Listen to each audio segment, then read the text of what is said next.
8th पे commission new salary. कर्मचारियों के लिए बहुत बड़ी खुशखबरी, 8 वेतन आयोग के द्वारा सैलरी मिलेगा। 8th पे कमीशन न्यू सैलरी। हेलो दोस्तों, नमस्कार। कर्मचारियों को केंद्र सरकार के द्वारा हमेशा खुशखबरी मिलता रहता है।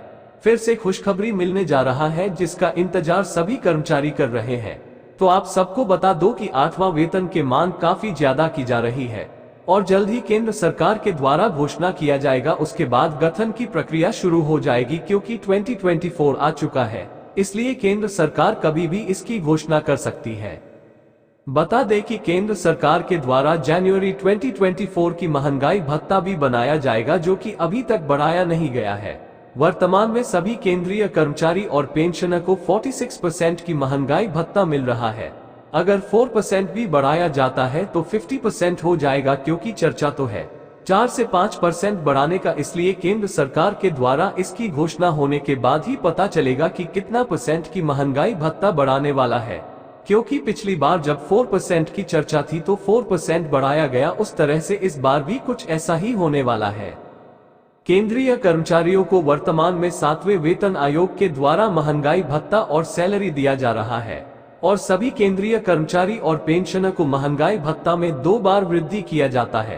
पहली बार हुई थी 1 जनवरी को एवं दूसरी बार वृद्धि 1 जुलाई को किया जाता।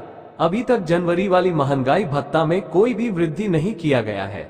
उम्मीद है कि केंद्र सरकार की तरफ फरवरी या मार्च तक इसकी घोषणा हो जाएगा और पता चल जाएगा कि कितना % की महंगाई भत्ता में वृद्धि हो रहा है।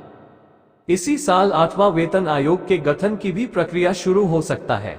मीडिया रिपोर्ट में इसकी भी काफी चर्चा चल रही है और कहा जा रहा है कि दिसंबर 2024 तक गठन हो सकता है, जिसे 2026 तक इसे लागू भी किया जाएगा क्योंकि 10 साल पर आता भेजना है आपको लागू किया जाता है।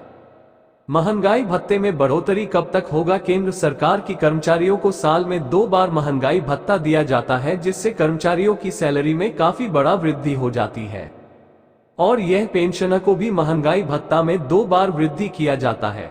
वर्तमान में 46% की महंगाई भत्ता मिल रहा है और इस साल 2 बार किया जाएगा तो 50% हो जाएगा। और आपको जानकारी के लिए बता दो कि जब भी 50% की महंगाई भत्ता होता है तो उसे शून्य कर दिया जाता है और यह 50% बेसिक सैलरी में जोड़ दी जाती है। इस तरह से बेसिक सैलरी में काफी बड़ा इजाफा हो जाता है। इस बार 4% का बढ़ाने का काफी ज्यादा चर्चा हो रहा है तो 50% हो जाएगा, इसलिए केंद्रीय कर्मचारियों को इस बार बेसिक सैलरी में काफी बड़ा बढ़ोतरी देखने को मिलेगा और सभी केंद्रीय कर्मचारियों को बेसिक सैलरी का अमाउंट काफी ज्यादा हो जाएगा और उसके बाद उस बेसिक से लेकर हिसाब से महंगाई भत्ता बढ़ेगा। 8वां वेतन आयोग का गठन 2024 में होगा। मीडिया रिपोर्ट में इसकी काफी चर्चा है कि 8वां वेतन आयोग के गठन की प्रक्रिया 2024 में शुरू किया जा सकता है। अगर ऐसा होता है तो केंद्रीय कर्मचारियों को काफी बड़े खुशखबरी मिलेगा और लोकसभा का चुनाव है। चुनाव में करीब 2 महीने का समय है। इसी को लेकर केंद्रीय कर्मचारी काफी ज्यादा मांग कर रहे हैं कि केंद्र सरकार इस पर ध्यान दे और इसे गठन की प्रक्रिया को शुरू कर दे क्योंकि 10 साल हो चुका है। 7वें वेतन आयोग के गठन की प्रक्रिया 2014 में हुआ था। उसे हिसाब से 10 साल 2024 में पूरा हो जाता है तो 8वां वेतन आयोग के गठन की प्रक्रिया हो जाना चाहिए। उसके बाद इसे लागू 2026 में किया जा सकता है क्योंकि 7वां वेतन आयोग को लागू 2016 में किया गया था तो 2026 तक 10 साल पूरा हो जाता है। इस हिसाब से 2026 तक 8वां वेतन आयोग लागू हो सकता है, जिसके बाद कितने कर्मचारी की सैलरी में काफी बड़ा इजाफा हो जाएगा।